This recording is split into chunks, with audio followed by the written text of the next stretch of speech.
नमस्कार दोस्तों, एक बार फिर मैं आपके सामने हाजिर हूँ। राजस्थान के सामान्य ज्ञान के अंदर राजस्थान की लोक देवियाँ, जो आज की हमारी जो लोक देवी वो है जगत अंबिका। चलिए उनके बारे में पढ़ते हैं। जो जगत अंबिका है उनका जो स्थान है वो उदयपुर जिले में जगत गांव के अंदर है। हालांकि इनके जो मंदिर में मूर्ति लगी हुई है वो अंबिका माता की मूर्ति लगी हुई है। माता की अंबिका और गांव कौन सा है? जगत, इसलिए इनको जगत अंबिका के नाम से भी जाना जाता है। राजस्थान की लोक देवी है, इनको जगत अंबिका नाम से भी जाना जाता है। यानी मंदिर के अंदर अंबिका माता की मूर्ति लगी हुई है और गांव है उदयपुर जिले का जगत गांव के कारण इनका नाम है जगत अंबिका। इनके जो मंदिर का निर्माण करवाया था राजा अलट के काल में, यानी राजा अलट ने इनका मंदिर का निर्माण 10वीं सदी में करवाया था। ये मेवाड़ के राजा थे। उसके बाद मंदिर निर्माण हो गया और जो इनका वर्तमान स्वरूप या जीर्णोद्वार वो राणा कुंभा ने करवाया था। मेवाड़ के राजा थे राणा कुंभा, इन्होंने इस मंदिर का जीर्णोद्वार करवाया था। यानी वर्तमान स्वरूप इन्हीं की ही देन है। ये मंदिर है वो मातृ देवियों को समर्पित है। यानी ये मंदिर है वो मातृ देवियों को समर्पित है। इनका जो मेला है वो नवरात्रा में बनता है। यानी वर्ष में 2 बार नवरात्र आते हैं, आश्विन और चैत्र नवरात्र। तो इनका मेला है वो नवरात्रा के अंदर बनता है। जगत अंबिका को मेवाड़ का खुजराहो मंदिर भी कहा जाता है। यानी जगत अंबिका जो माता है इसके मंदिर को मेवाड़ का खुजराहो कहा जाता है। हालांकि जो राजस्थान का खुजराहो मंदिर है वो किराड़ू मंदिर है, वो बाड़मेर जिले के अंदर है। ये तो है पूरे राजस्थान का, और ये केवल मेवाड़ जो उदयपुर जो क्षेत्र आता है उसको मेवाड़ कहते हैं। मेवाड़ क्षेत्र का जो खुजराहो मंदिर है वो है जगत अंबिका माता का मंदिर है। और ये जो आराध्य देवी थी वो अलट की थी। यानी जो मेवाड़ के राजा था अलट, उनकी ये जो जगत अंबिका है वो आराध्य देवी थी, इसलिए उन्होंने इनका मंदिर निर्माण भी करवाया था। और जो देवी का मंदिर है उसको शक्तिपीठ कहा जाता है। यानी देवी के मंदिर को शक्तिपीठ कहा जाता है। यानी जो चमत्कार वाला जो मंदिर होता है उसको शक्तिपीठ के नाम से जानते हैं। तो जो देवी का मंदिर है उसको शक्तिपीठ भी कहते हैं। तो ये हमारी जो लोक देवी होगी जगत अंबिका। उम्मीद करता हूँ आपको समझ में आई होगी। एक बार इनको पुनः पढ़ लेते हैं। जो जगत अंबिका है उनका जो स्थान है उदयपुर के जगत गांव के अंदर। मंदिर निर्माण राजा अलट ने करवाया था और इनका जीर्णोद्वार राणा कुंभा ने करवाया था। और समर्पित मंदिर मातृ देवियों को है। ये जो मंदिर बना हुआ है वो मातृ देवियों को समर्पित करने के लिए मंदिर बना हुआ है। मेला है वो नवरात्रा के अंदर लगता है। मेवाड़ का इसको खुजराहो भी कहा जाता है, लेकिन राजस्थान का जो खुजराहो है किराड़ू मंदिर बाड़मेर जिले के अंदर है, इसको राजस्थान का खुजराहो कहा जाता है। आराध्य देवी अलट, मेवाड़ के राजा थे अलट, उनकी ये आराध्य देवी मानी जाती है। और इनके मंदिर को शक्तिपीठ भी कहा जाता है। शक्तिपीठ वह मंदिर होता है जहाँ चमत्कार दिखाए जाते हैं। तो ये हमारी देवी थी जगत अंबिका। आप इनको साथ साथ में अपने नोटबुक में नोट भी कर सकते हैं।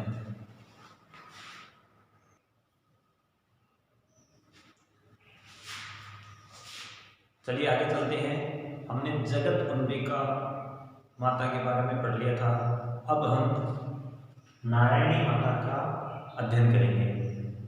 जो नारायणी माता थे उनका जो स्थान है, मुख्य स्थान तो था मोरा गांव जयपुर में।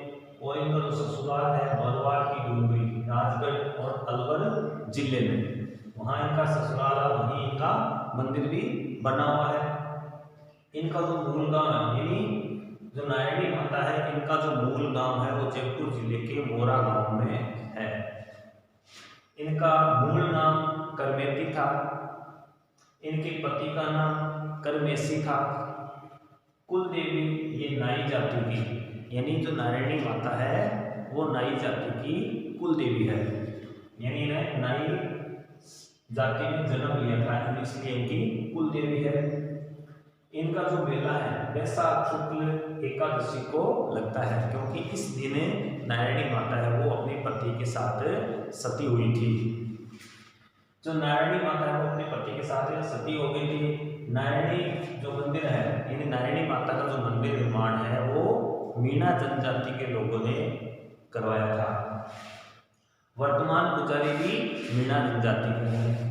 नारायणी माता के आशीर्वाद से बलवा की डूंगरी पर स्वरूप नदी का उद्गम हुआ, यानी जो मीणा जनजाति लोगों ने उनका अंतिम संस्कार भी किया था, उनका मंदिर भी बनाया था, और वर्तमान में पुजारी भी मीणा जनजाति के ही लोग हैं। और नारायणी माता के आशीर्वाद से ही जो बलवा की डूंगरी है वहां स्वरूप नदी का उद्गम हुआ था। अब जो नारायणी माता के जो पति है करमेसी, बलवा की डूंगरी पर एक विषैले सांप ने उनको काट लिया था, जिससे उनकी मृत्यु हो गई थी। अब बात उस समय की जब नारायणी माता और उनके पति है करमेसी किसी गांव के लिए जा रहे थे, और जाते जाते काफी रात हो गई थी। उन्होंने सोचा कहीं पेड़ पर आराम कर लें, तो उन्होंने एक पेड़ के नीचे आराम करने का विचार किया और वहीं दोनों ने आराम किया। फिर पहले प्रथा थी कि जो बाहर जाते थे तो पत्नी उनके साथ नहीं सोती थी या साइड में रहती थी, घूंघट प्रथा रहती थी। तो दोनों अलग अलग सो गए। सोने के बाद कुछ समय पश्चात क्या होता है, जो उनका पति था करमेसी, उसको किसी सांप ने डस लिया। डसने के बाद जब सुबह उठती है नारायणी माता, तो उन्हें देखती है कि जो पति की वो मृत्यु हो जाती है। अकेली नारी थी, तो उनको उनका अंतिम संस्कार करना था। उन्होंने यहाँ वहाँ देखा, उसको कुछ नहीं दिखाई दिया। थोड़ी दूर में उन्हें मीणा जनजाति के कुछ लड़के दिखाई दिए, तो नारायणी माता ने उनसे निवेदन किया कि आप मेरे पति का अंतिम संस्कार कर दें, तो वो नहीं माने। फिर उन्होंने बार बार उनसे निवेदन किया, तो नारायणी माता ने उनसे फिर से निवेदन किया कि आप हमारे पति का दाह संस्कार करवा दें। जो लड़के वो नहीं माने, तो उन्होंने एक शर्त रखी कि आप जो कहोगे मैं वो करने को तैयार हूँ। तो उस लड़कों ने कहा कि हमें यहाँ पे पानी की आवश्यकता है, आप पानी यहाँ पे ला दो। तो एक लड़के ने वहाँ से ऐसे लाइन खींच दी कि यहाँ पे पानी ला दो, तो मान दे। तब नारायणी माता ने बलवा की डूंगरी पर पानी की नदी चला दी, ये स्वरूप नदी का उद्गम हो गया। तो बलवा की डूंगरी पर ये स्वरूप नदी का उद्गम देखकर, यानी जो नदी का नाम था वो स्वरूप नदी दिया गया। ये चमत्कार देखकर जो मीणा जनजाति के लड़के हैं, उन्होंने जो नारायणी माता के पति थे करमेसी, उनका अंतिम संस्कार कर दिया। जो पति का अंतिम संस्कार वो मीणा जनजाति के लड़कों ने ही किया था। अब हालांकि जो नारायणी माता है वो नाई जाति की क्या थी, कुल देवी थी, और जो नारायणी माता का जो मंदिर का निर्माण है वो भी मीणा जनजाति ने, अंतिम संस्कार है वो भी मीणा जनजाति ने करवाया था। और मंदिर के अंदर पुजारी भी कौन है, मीणा जनजाति के ही लोग हैं।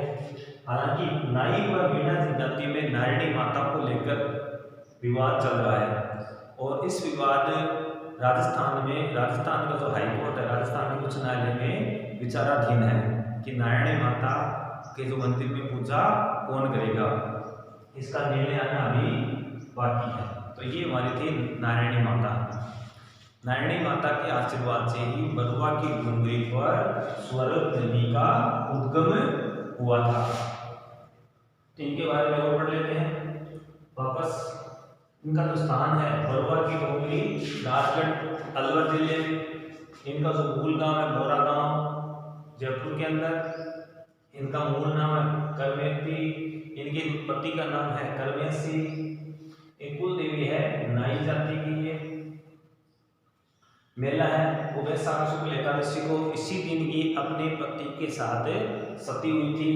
नारायणी माता ने अपने पति के साथ सती हो गई थी। मंदिर निर्माण है वो मीणा जनजाति के लोगों ने करवाया था। इनके जो पति है उनका अंतिम संस्कार भी मीणा जाति के लड़कों ने ही किया था, और वर्तमान में पुजारी भी मीणा जाति के ही लोग हैं। और नारायणी माता के आशीर्वाद से ही बलवा की डूंगरी पर स्वरूप नदी का उद्गम हुआ था, और नारायणी के पति का अंतिम संस्कार वो मीणा जाति ने किया था। और उनकी जो मृत्यु है वो बरुआ की डोंगरी पर किसी सांप के काटने पर हुई थी। और इन नाई और मीणा जाति में नारायणी माता को लेकर जो विवाद है वो राजस्थान के हाई कोर्ट के अंदर अभी भी विचाराधीन है। अगर जानकारी आपको अच्छी लगी है साथ साथ में नोट करते भी रहिए। चलिए अगली जो हमारी देवी वो है चामुंडा माता। चामुंडा माता का जो मंदिर है वो मेहरानगढ़ जो दुर्ग है जोधपुर के अंदर, वहाँ चामुंडा माता का मंदिर बना हुआ है। वहाँ पर इनकी अष्टभुजा यानी 8 भुजा की जो प्रतिमा या मूर्ति लगी हुई है, यानी मूर्ति के अंदर 8 भुजा दिखाई गई है। जो मंदिर का निर्माण वो करवाया था राव जोधा ने, यानी जोधपुर के जो राव जोधा थे इन्होंने राव जोधा ने चामुंडा माता के मंदिर का निर्माण करवाया था। ये जो आराध्य देवी थी वो जोधपुर के राठौड़ों की आराध्य देवी कौन थी? चामुंडा माता। मेला है नवरात्र के अंदर। इस मेले में 2008 के अंदर यानी मेहरानगढ़ दुखंती के नाम से ये जाना जाता है, यानी 30 सितंबर 2008 को चामुंडा माता के जो मेला लग रहा था नवरात्र के अंदर, उस मेले में भगदड़ के कारण 216 लोगों की मृत्यु हो गई थी। तो मेले में भगदड़ के कारण 216 की मृत्यु हो गई।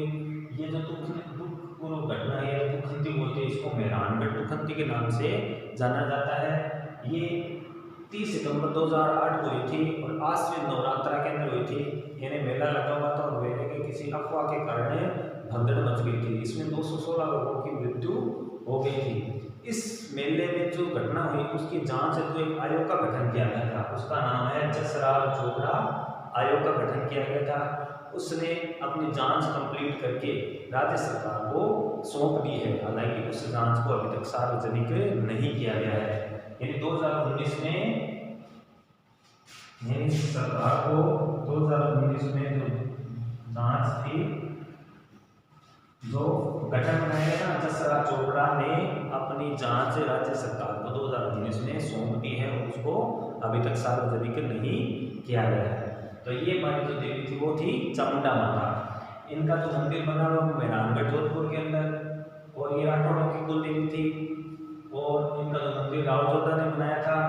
इनका जो मेला है नवरात्रा के अंदर, और नवरात्रा के अंदर ही मेले में भगदड़ के कारण 216 लोगों की मृत्यु हुई थी। ये जो घटना घटी थी 30 सितंबर 2008 को घटी थी। इसके लिए जांच आयोग का गठन किया गया जिसका नाम था जसराज चोपड़ा आयोग। और जसराज चोपड़ा आयोग ने जांच कंप्लीट करने के बाद जो अपनी रिपोर्ट है वो राज्य सरकार को 2019 में सौंप दी है।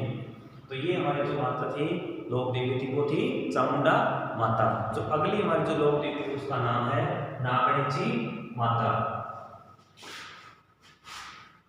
नागणेची माता का जो मूल मंदिर तो वो है धनाना गांव के अंदर, और जो मंदिर निर्माण कराया था राज दुहड़ ने। लेकिन वर्तमान के अंदर जो मंदिर है वो है मेहरानगढ़ जोधपुर के अंदर, और ये राव जोधा ने बनवाया था, और ये कुल देवी राठौड़ों की कुल देवी थी।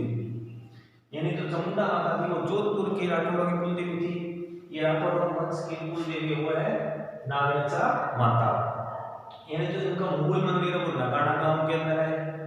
मंदिर निर्माण राव जोड़ ने करवाया था जो मूल मंदिर है, लेकिन जो वर्तमान में है वो मेहरानगढ़ दुर्ग के अंदर जो जोधपुर जिले में है, वर्तमान में नागणेची माता का मंदिर वहीं पर है, और इस मंदिर का निर्माण राव जोधा ने करवाया था। तो ये थी कुछ राजस्थान की लोक देवियाँ। उम्मीद करता हूँ आपको समझ में आ रही होगी, और अगर आपको जानकारी अच्छी लगी हमसे जुड़े रहिए और साथ साथ अध्ययन करते रहिए, अपनी क्षमता का विकास करिए। हमारा जो पढ़ाने का तरीका आपको अच्छा लगा हो तो हमारे चैनल को सब्सक्राइब जरूर करें, और किसी प्रकार की आपकी कोई राय है या कमेंट बॉक्स के माध्यम से हमें आप बता सकते हैं। हमारे चैनल को सब्सक्राइब करना ना भूलें, लाइक और शेयर करना ना भूलें। धन्यवाद।